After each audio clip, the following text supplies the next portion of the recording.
सिकंदर को कौन नहीं जानता है दोस्तों। सिकंदर और पोरस का विश्वव्यापी युद्ध जो कि पूरे विश्व को पता है, उनका इतिहास हमने अभी तक हम पढ़ते आ रहे हैं और शायद हम हमेशा तक उनका इतिहास पढ़ते रहेंगे। उनके जीवन से एक बहुत ही अच्छी कहानी हम लेकर आए हैं, छोटी सी कहानी जिससे आपको छोटे कम शब्दों में बहुत कुछ सीखने को मिल सकता है। इसलिए वीडियो को पूरा देखिए बिना स्किप किए।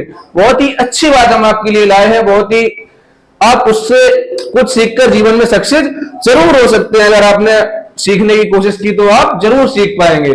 चलिए, सिकंदर और पोरस के युद्ध के बारे में तो हम जानते हैं, विश्वव्यापी युद्ध है, सभी लोग जानते हैं। सिकंदर जब भारत आ रहे थे उस समय, युद्ध के समय जब सिकंदर भारत आ रहे थे तो सिकंदर के एक गुरु थे डायनोसियस।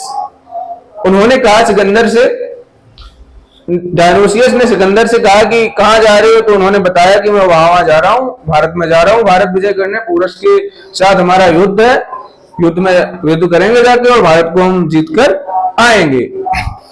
तो सिकंदर ने पूछा कि गुरुजी मैं आपके लिए कुछ लेकर आऊं भारत से, आप अगर कुछ चाहें तो मैं आपके लिए वहां से कुछ लेकर आ सकता हूं। तब डायनोसियस ने कहा, अरे मेरे लिए तुम कह लाओगे, हम तो भागा वैरागी आदमी है, हमें क्या चाहिए, हमें क्या चाहिए, जो हमें चाहिए वो सब हमारे पास है। क्योंकि जो संत महात्मा लोग होते हैं उन्होंने अपने आप को, अपने मन को स्थिर कर रखा होता है, उन्हें ज्यादा कुछ जीवन में नहीं चाहिए होता है। तो उन्होंने कहा कि हमें कुछ नहीं चाहिए। लेकिन सिकंदर भाई युवा अवस्था में थे, हमारी तुम्हारी अवस्था में थे भी। उन्होंने कहा कि अरे नहीं गुरुजी, कुछ तो आपको मंगाना पड़ेगा, मैं कुछ तो आपके लिए लेकर आऊंगा अभी। तो जो गुरुजी थे उनके, डायनोसियस जी, वो बोले कि मुझे कुछ नहीं चाहिए, अगर आप लाना ही चाहते हैं तो भारत से कोई संत ला दीजिएगा, भारत से आप कोई एक महात्मा ला दीजिएगा। हमने सुना है कि भारत में बहुत ही महात्मा लोग हैं, संत महात्मा लोग भारत में बहुत हैं। तो सिकंदर बोले चलो ठीक है गुरुजी, मैं आपके लिए जरूर लेके आऊंगा एक महात्मा।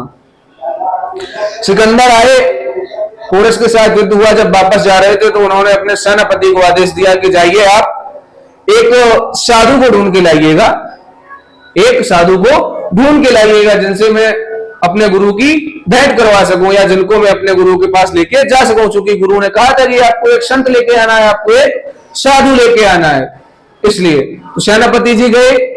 एक दंडन नाम के संत महात्मा थे उस समय भारत में, तो अपनी धुनी रमाए बैठे थे। भाई संतों का क्या है, जहां भाई अच्छी रमणीक जगह देखी वहां पर बैठ गए, अपना ध्यान किया, भजन भोजन किया। संतों का तो यही है ना। तो दंडन जी के पास सेनापति पहुंचा, बोला कि आपको सिकंदर ने बुलाया है, आपको सिकंदर ने बुलाया है। दंडित जी बोले कौन सिकंदर, मैं किसी सिकंदर विकंदर को नहीं जानता हूं, ऐसे सिकंदर जाने कितने आए मुझे लेने वाले और कितने चले गए, मैं किसी के साथ कहीं नहीं जाने वाला। तो सिकंदर का जो सेनापति था वो मजबूर होकर वापस लौट गए सिकंदर के पास, और जाके उन्होंने पूरा वृत्तांत सिकंदर जी को बताया जाके। अब सिकंदर को बहुत गुस्सा आया इस बात पे कि ऐसा कौन सा महात्मा जो सिकंदर द महान, द ग्रेट सिकंदर, हमसे उसने इस तरीके से बात कर दी। बहुत ही महान आदमी हो सकता है जिसने हमसे ऐसी बात कर दी हो। ये देखिए, बड़ी बातें दो ही लोग कर सकते हैं, या तो उनके पास बहुत ही ख्याति हो, बहुत ही वो महान हो, या अब जो एकदम फुकरे टाइप का हो, जैसे उसे भी दुनियादारी से मतलब नहीं होता है, उसे भी केवल स्वयं को वो देखता है, और जो संत महात्मा होते हैं उन्हें भी दुनिया से कोई मतलब नहीं होता है। तो सिकंदर स्वयं गए, बोले कि महाराज दंडन जी आप हमारे साथ चलिए, हम दोनों मिलकर अपने गुरुजी के पास चलेंगे। हमारे गुरुजी ने कहा था कि आप एक भारत से संत लेकर आइएगा। तो महात्मा जी फिर बोले तू सिकंदर है, तू सिकंदर है तो तू सिकंदर बना रहे, मेरे क्या करेगा तू, मेरा तू क्या कर सकता है। सिकंदर को गुस्सा आया। सिकंदर बोला हे महात्मा, हे संत साधु, तू हमसे ऐसे बात कर रहा है, मैं वो सिकंदर हूं जो मैं अगर चाहूं तो पहाड़ से अगर कह दूं तो पहाड़ झुककर मेरे को प्रणाम करे।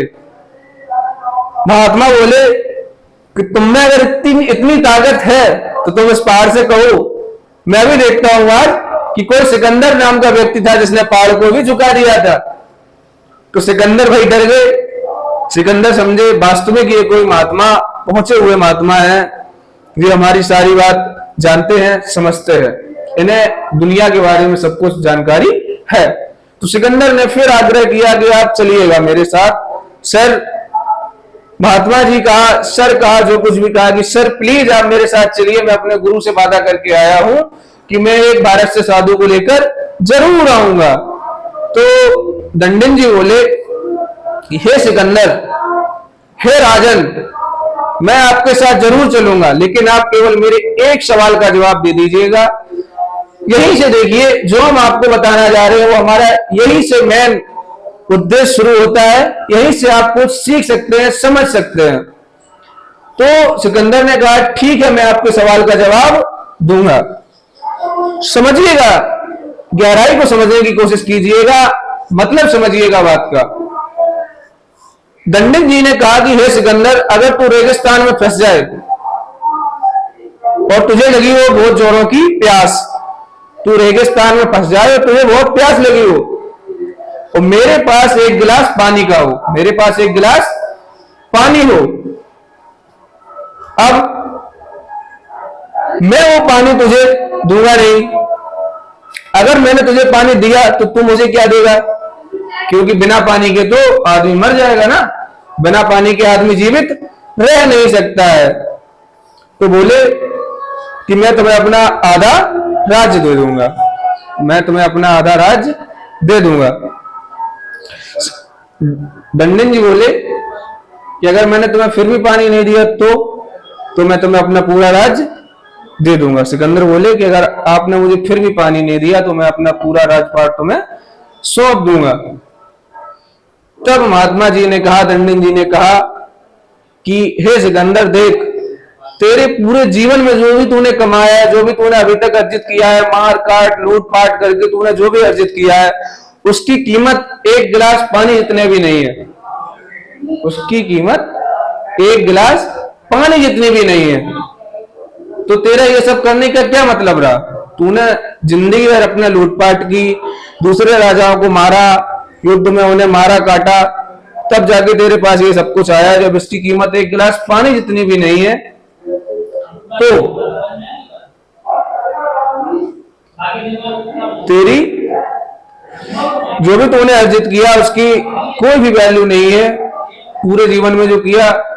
तो फिर क्या है, क्या करता है तू? इस राज्य को जीत लेगा, उस देश को जीत लेगा, जीत के क्या करेगा? साथ में तो तू कुछ ले नहीं जाएगा। तभी से सिकंदर ने उस महात्मा को वहीं प्रणाम किया, उसका स्वयं चेला बन गया और बोला कि हे महात्मा जी, हे दंडन जी, आज के बाद मैं कुछ भी ऐसा काम नहीं करूंगा। और सिकंदर खुशी खुशी अपने वापस लौट गया। उसी दिन से उसने लूटपाट वगैरह सब करना बंद कर दिया। मैं आशा करता हूं कि हमारी ये कहानी आपको समझ में आई होगी और यहां से आप कुछ ना कुछ जरूर सीख सकते हैं। अगर आप ध्यान दें तो आप जरूर सीख सकते हैं। ये हमारा वादा है पूरे एमडीवी क्लासेस फैमिली की तरफ से। जय हिंद, जय भारत।